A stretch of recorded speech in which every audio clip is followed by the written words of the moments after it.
Mala ejecución presupuestaria y altos índices de desempleo fue parte del negativo balance realizado por Renovación Nacional a los gobiernos regionales durante el actual mandato. Vamos a profundizar en este y otros temas y nos acompaña en CNN Chile el secretario general de Renovación Nacional, Mario Desbordes. Gracias por su tiempo. ¿Cómo está? Bien, Macarena, muchas gracias. Bueno, antes de entrar en las conclusiones, ¿cómo llegaron a fiscalizar y a través de qué mecanismos fiscalizan a los distintos gobiernos regionales? Mucha de la información está en las páginas de los distintos servicios. Si uno entra a la página del Ministerio de Educación, se va a encontrar con que tiene un nivel de ejecución presupuestaria igual a 0 en algunos programas al mes del 31 de agosto. El gasto que se está haciendo en personal, que en algunos lugares ha duplicado o triplicado el gasto que había en febrero, que es el gasto del último mes del gobierno del presidente Piñera, también se encuentra en páginas disponibles, en las páginas de los respectivos servicios. Por eso uno ya puede ir viendo que la ejecución presupuestaria en el papel es muy baja y en regiones se nota mucho más, porque los proyectos son relativamente conocidos.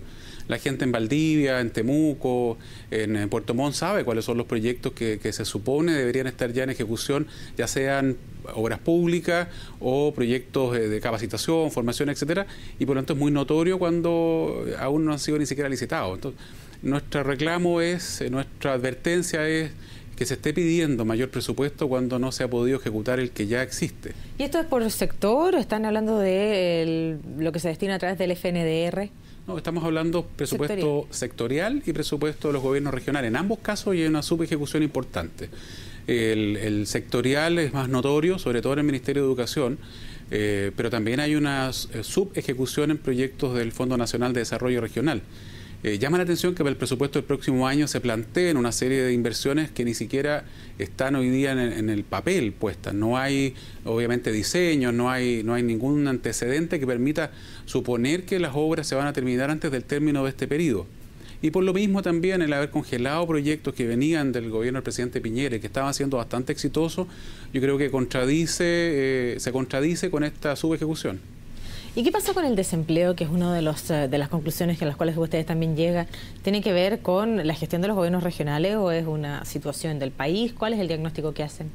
Existen varios factores. Obviamente existe un factor internacional. Uno no puede negar que a nivel internacional ha habido algunas causas que han provocado menor inversión, pero no hay duda de que Chile ha visto profundizados los problemas internacionales, por un lado por la desconfianza, por otro lado por la subejecución y en tercer lugar por las proyecciones que se están haciendo para Chile, que son más malas que para el resto de los países, por ejemplo, de la Alianza del Pacífico.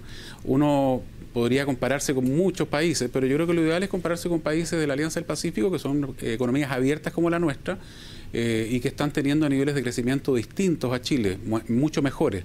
Cuando el país sigue ajustando a la baja las proyecciones y vemos que el ministro de Hacienda está permanentemente ajustando todas las proyecciones, no solo en el de empleo, a la baja o al alza el desempleo y a la baja el crecimiento, uno se da cuenta que al parecer hay errores en la forma en que se está haciendo la proyección para el próximo año, porque el ministro debería tener más o menos los números claros, y si él está permanentemente corrigiéndose a sí mismo es porque el ejercicio anterior no estuvo bien hecho. Entonces eso es lo que nos preocupa, y nos preocupa cuando se habla de un presupuesto contracíclico y la gente debe entender que contracíclico es que cuando baja la inversión en general, el Ejecutivo, el gobierno, gasta más. Pero ese mayor gasto no significa que hay una mayor inversión, que no es lo mismo, o no significa que hay un fomento al empleo, porque no son exactamente lo mismo. Si tú gastas el dinero solamente en asesoría y no haces obras, en general, obras públicas o la adquisición de bienes de capital, naturalmente que se produce una menor influencia o una menor incidencia en el empleo. Medio en serio, pero bastante en broma también, nosotros decimos que probablemente se pretende influir en el desempleo contratando mucha gente en el gobierno, porque también uno se da cuenta que muchos de los dineros que se están aumentando van a contratar asesores, y es de ahí donde está uno de los grandes problemas. En segundo lugar, proyectos que están mal justificados. ¿Qué sentido tiene que la Secretaría General de Gobierno invierta en cambiar nuevamente los computadores que tienen 2 años de uso? Entonces, cuando uno se da cuenta que existen estos proyectos que el presidente del partido calificó como bolsillos de payaso, porque ahí te cabe todo dentro, ¿cuál es el sentido de poner un gasto determinado sabiendo que probablemente no se va a poder hacer o no se justifica? lo que se hace, lo que ha hecho la concertación en gobiernos anteriores, y es lo que queremos evitar que se produzca ahora, es tomar esos dineros y traspasarlo después a otros programas. Entonces se justifican al mandar la ley de presupuestos en A, pero a mitad de año dicen, bueno, no los voy a gastar en A y los gasto en B. Se hace un decreto de reasignación presupuestaria. Nosotros creemos que en casi todos los ministerios hay recursos que están puestos para una cosa, pero que están pensados para ser gastados en otra. Porque no tienen... que van a recibir ese decreto a mitad de año, y son absolutamente incontrolables. ¿Y con qué antecedente usted señala eso o proyecta eso? Habiendo revisado el presupuesto cartera por cartera, Renovación Nacional se juntó con nuestros exministros, con el ex subdirector de presupuesto, Guillermo Patilo, con los ex subsecretarios. Yo fui subsecretario. Me correspondió tramitar el presupuesto de una institución muy importante como es la Policía de Investigaciones. Sé cómo se tramita, sé cuáles son los lugares donde hay que invertir, cuáles son los mayores costos que debería tener, ¿cierto?, un presupuesto que apunta en el sentido correcto. Cuando hemos revisado el presupuesto para el próximo año, el que se ingresa por ley, ¿cierto?, de parte del gobierno de la presidenta Bachelet, uno va encontrando este tipo de cosas. Y además, en lo que se está ingresando no se condice con el discurso público. Por ejemplo, en seguridad pública, en materia de seguridad pública, no hay un peso adicional para las áreas del combate al terrorismo, del área de inteligencia, ni siquiera un mayor presupuesto para el combate al narcotráfico. Y sí hay un aumento importante, del orden de los poco menos de 5.000 millones de pesos en asesores del Ministerio del Interior.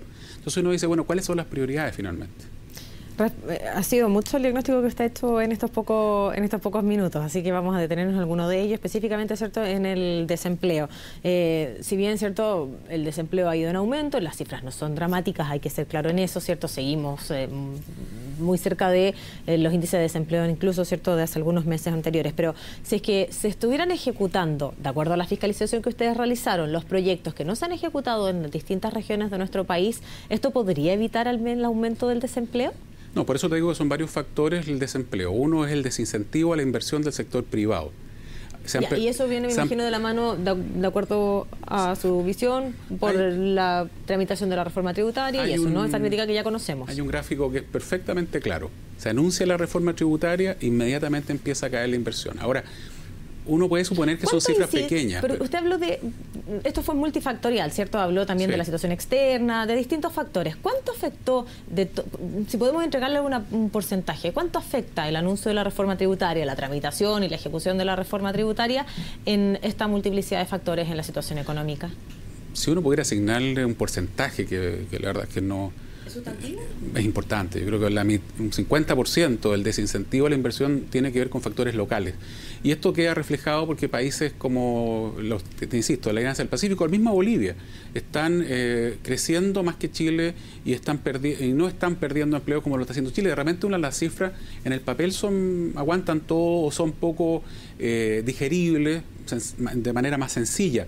Pero cuando uno dice que son 140.000 personas las que han perdido el trabajo y probablemente 140.000 familias que están sufriendo hoy día, que tenían trabajo y lo perdieron. Porque ¿qué venía pasando? Que se venía creando empleo. Hoy día lo que ha pasado es que no solo no se crea, sino que se pierde.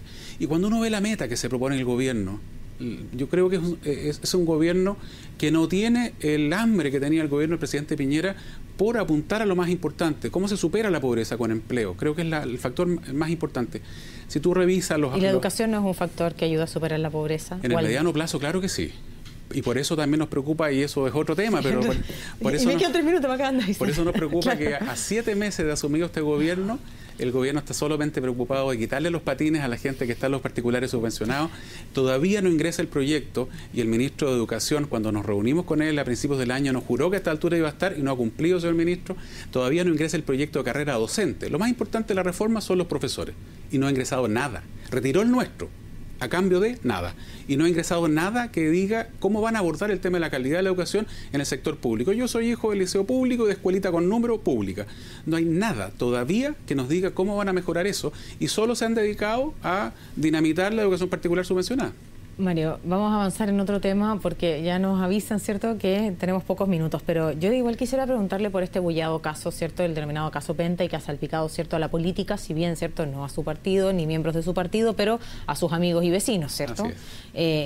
¿Cómo ha visto desde su colectividad la situación que afecta al caso Penta? Y se lo pregunto desde el punto de vista del financiamiento de la política y le pregunto desde el punto de vista también de la posible filtración, ¿cierto?, de una investigación reservada como esta.